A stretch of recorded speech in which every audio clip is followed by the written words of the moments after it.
Assalamualaikum warahmatullahi wabarakatuh. Kami dari kelompok 5 Indralaya. Sebelumnya, perkenalkan saya Despin Surpita dari Pendidikan Kimia Universitas Sriwijaya. Beserta rekan saya ada Saya Maulina Dinda Putri dari Pendidikan Kimia Universitas Sriwijaya. Saya Anggraini dari Prodi Pendidikan Kimia Universitas Sriwijaya.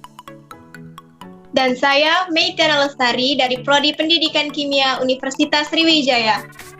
akan menyajikan video dengan judul materi Asam nukleat. Tujuan pembelajaran, mahasiswa mampu menggambarkan struktur DNA. prosedur proyek. Yang pertama, carilah dan pahami materi mengenai asam nukleat, kemudian jelaskan materi tersebut, lalu rekam dan edit video dengan semenarik mungkin. Asam nukleat adalah makromolekul biokimia yang kompleks, berbobot molekul tinggi dan tersusun atas rantai nukleotida yang mengandung informasi genetik. Asam nukleat yang paling umum adalah asam deoksiribonukleat atau DNA dan asam ribonukleat atau RNA. Asam nukleat merupakan polimer nukleotida yang berfungsi dalam penyimpanan serta pemindahan informasi genetik. Senyawa pembangun asam nukleotida yaitu basa nitrogen, gula pentosa, dan gugus fosfat. DNA adalah polimer asam nukleat yang tersusun secara sistematis dan merupakan pembawa informasi genetik yang diturunkan kepada keturunannya. Informasi genetik disusun dalam bentuk kodon yang berupa 3 pasang basa nukleotida. Polimer nukleotida membentuk struktur 2 untai heliks ganda yang disatukan oleh ikatan hidrogen antara basa-basa yang ada. Terdapat 4 basa dalam DNA, yaitu adenin, sitosin, guanin, dan timin. RNA atau ribonukleat asid yang merupakan salah satu materi genetik yang terdiri dari nukleotida. Dalam tubuh manusia, RNA berperan sebagai pembawa informasi genetik dan menerjemahkannya dalam sintesis berbagai macam protein. RNA terdiri atas basa-basa nitrogen yang terikat pada tulang punggung gula fosfat yang membentuk satu rantai tunggal yang berpilih atau single helix. Basa nitrogen yang terikat pada gula fosfat RNA adalah adenin, guanin, sitosin, dan urasil. Senyawa pembangun nukleotida. Yang pertama, basa nitrogen. Basa nitrogen heterosiklik yang menyusun nukleotida yaitu purin dan pirimidin. Basa purin mempunyai 2 buah cincin, sedangkan basa pirimidin hanya mempunyai 1 cincin.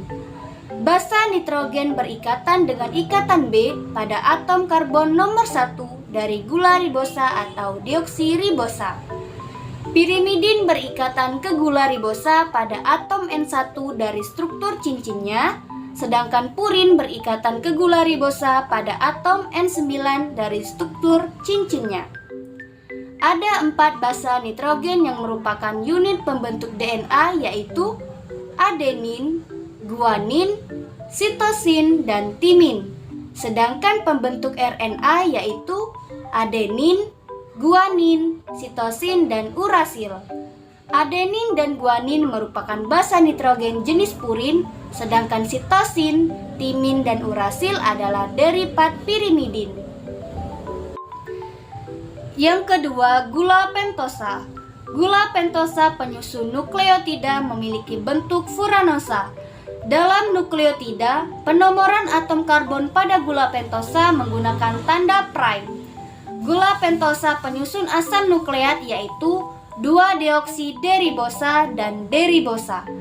Basa nitrogen heterosiklik terikat secara kovalen dengan pentosa dalam ikatan N-beta glikolisis. Ikatan N-beta glikolisis terjadi antara karbon 1 pada pentosa dengan nitrogen nomor 1 pada pirimidin dan nitrogen nomor 9 pada purin. Gugus fosfat terikat pada karbon 5 gula pentosa melalui mekanisme esterifikasi sehingga dinamakan ikatan fosfoester. Dan yang ketiga yaitu gugus fosfat. Gugus fosfat pada asam nukleat bersifat asam. Hal ini terjadi karena dalam suatu larutan melepaskan ion H+, maka gugus fosfat tersebut biasanya berada sebagai ion negatif. Asam nukleat bersifat asam karena sifat asam pada gugus fosfatnya lebih kuat daripada sifat basa nitrogennya. Sejarah penemuan DNA.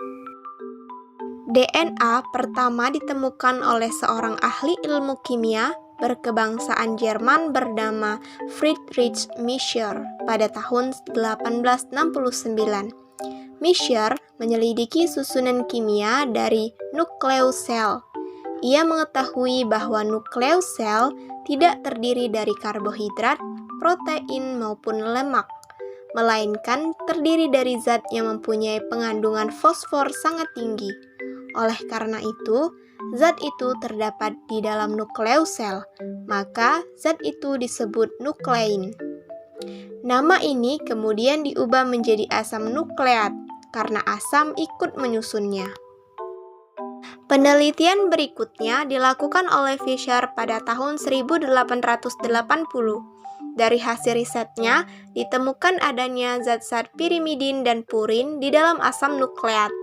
Temuan ini dikembangkan lagi oleh Arben Koselleck yang menghasilkan temuan 2 pirimidin yaitu sitosin dan timin, dan 2 purin yaitu adenin dan guanin di dalam asam nukleat. Pada tahun 1920-an, Robert Feulgen menemukan bahwa DNA terletak secara eksklusif pada kromosom. Karena itu, DNA merupakan lokasi yang diharapkan bagi suatu bahan genetik.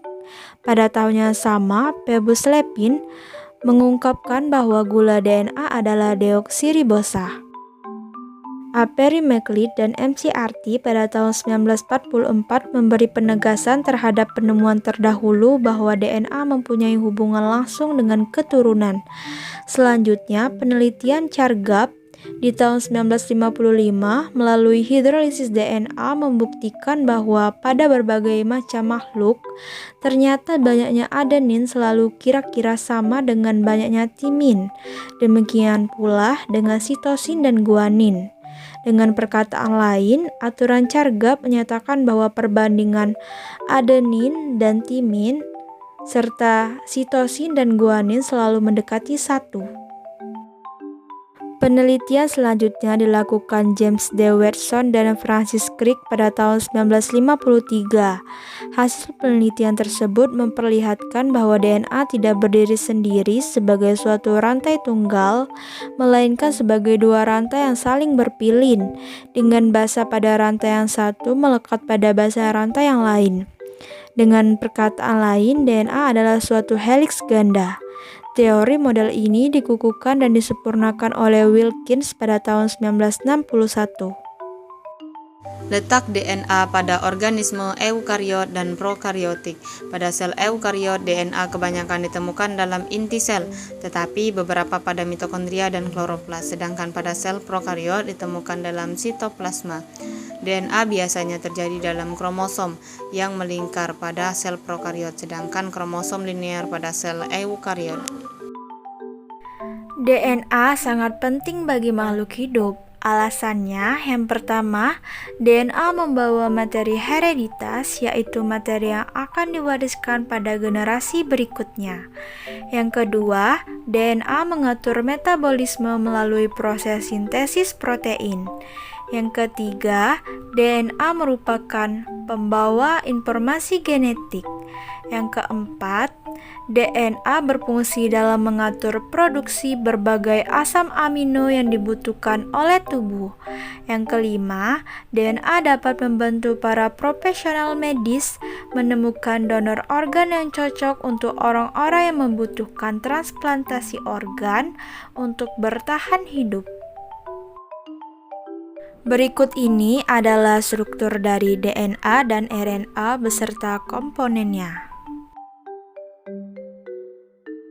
Untuk melihat perbedaan dari DNA dan RNA dapat dilihat dari tabel berikut ini. Kesimpulan. Yang pertama, asam nukleat adalah makromolekul biokimia yang kompleks, berbobot molekul tinggi, dan tersusun atas rantai nukleotida yang mengandung informasi genetik. Yang kedua, senyawa pembangun nukleotida yaitu basa nitrogen, gula pentosa, dan gugus fosfat.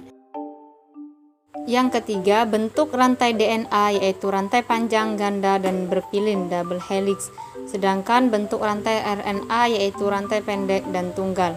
Yang keempat, basa nitrogen dalam DNA yaitu adenin, sitosin, guanin, dan timin. Sedangkan basa nitrogen dalam RNA yaitu adenin, sitosin, guanin, dan urasil. Yang kelima, komponen gula pada DNA yaitu deoksiribosa, sedangkan komponen gula pada RNA yaitu D-ribosa.